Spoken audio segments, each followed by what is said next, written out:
1, 2, 3, 4, 5, 6, I think I can see, or maybe even 7.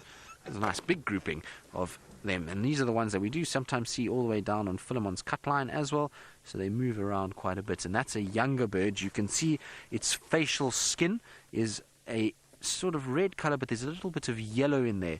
Now that is an indication of a younger bird, so a bird that's probably about 3 years old, whereas the one on the left hand side where it's walking towards, there is a bright red throat patch, and that indicates a adult, the one in the background there. But you see how they're just walking through and picking with these long beaks, looking for any signs of insects that are now completely exposed by the lack of vegetation in this area. It makes hunting for these guys so much easier when they have these burnt sections, and very common to see hornbills where it's burnt trying to find food.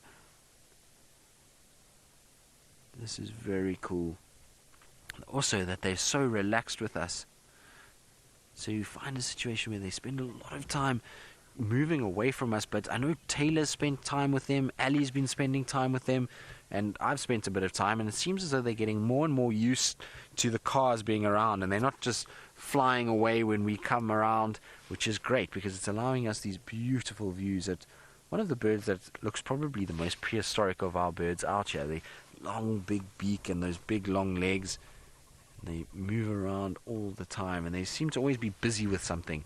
Now, the interesting part is going to be to see whether or not we see any gifting from the male to the female, because sometimes what you'll find is the males will get into these sections and they'll pick up bits of food and insects and those kind of things, and then they'll go gift it to the female and to try and earn favor with the female. So it's a lot like some humans, really, that try and kind of bribe the females with all kinds of shopping items, and so our hornbills are very similar. I want to just go up a little bit to these guys that are up ahead here.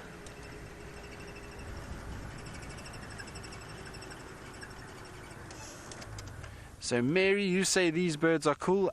They are some of my favorite birds in terms of just watching their antics and watching what they get up to. In the Kruger Park, they're an interesting one because unfortunately people have fed them, and they actually become a bit of a pest in the Kruger, and they come right up to the cars and they almost peck at the cars begging for food, which is not good, but they are super interesting. I always like watching them, and like I say, the social dynamic of them, they're one of those birds that is quite a tight-knit social unit, and you'll find that they all look after each other, and the fact that they gift to the female as the male is just a very interesting way of going about things. I wonder if they're going to settle up there. I see that a lot of them have now flown off into a dead tree. Let's go back rather.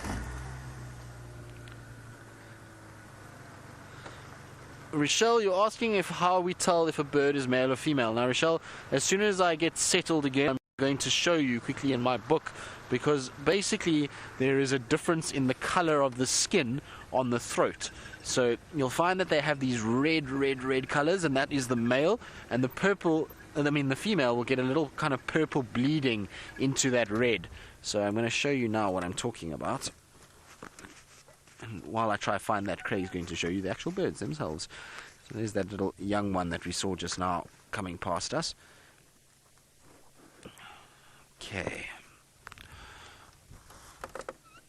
Alright, so that one will eventually come of age and it will get what I'm talking about. So here we go. Here is our ground hornbills. There is the male over there. You see he's got very red throat skin, and then around the eye is all red, but no sign of any purple bleeding into that. Whereas if you look at the female, there you see that purple patch coming through the red, and you'll find it's very variable. Sometimes it will be a thin linear line like what you see there. Sometimes it almost looks like a delta from the air where it seeps into different parts, and it's got these small sort of vascular structure around that red. So it just depends on the individual, but that's how you tell male and female apart within the ground hornbills. Very cool birds. And I can see they're slowly coming back down. There's some that are still hunting up at the top, and then there's this young one that's close to us, and then one or two that have gone up into trees and are just busy grooming themselves. So they spread out quite a bit, and it's very typical of them to spread out like this when they are hunting.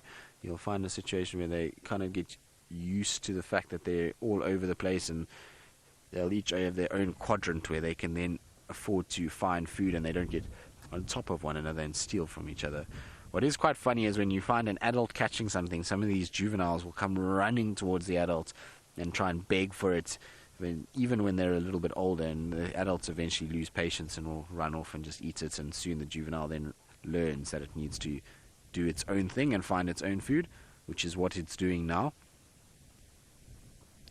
But what you will notice with these guys is they are pure sight hunters. They have a massive eye that they're able to see what's going on, and so you'll often see them cock their head slightly to the side as they look at things. So big, beautiful eyes and long eyelashes to protect those eyes when they're walking through the grass, so that they don't get little bits of debris and grass seeds and varying other things inside the eyes themselves. So they'll use those eyes. Look, there we go. See, tilting the head slightly, and then they'll spear down with that massive beak.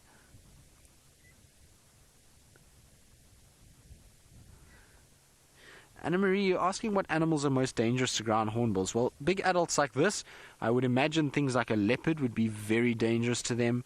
I know that there has been reports of martial eagles, so we saw a martial eagle last night. Martial eagles going after our ground hornbills.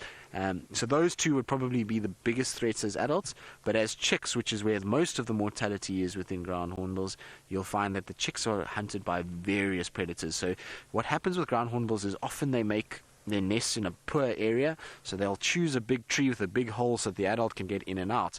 But the problem with that is that so can a lot of other animals. So there's snakes that get to the chicks, there are genets, civets, leopard, even lions to a degree will be able to climb up and get into a nest and be able to grab those chicks. So that's their sort of biggest problem, is all of those predators that are able to get to the chicks as adults. I would say probably the only thing would be a leopard or potentially a martial eagle. Other than that, I haven't heard of too many things that actually hunt adult ground hornbills.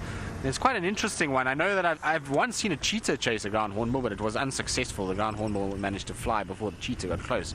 But otherwise, there's very few predators of the adult birds. I suppose if we had to think of adult birds, it would actually be us as humans that are probably the number one, and not because we hunt them, but because we destroy their habitat, and that's why unfortunately they don't survive. And outside of these bush areas, very few ground hornbills left.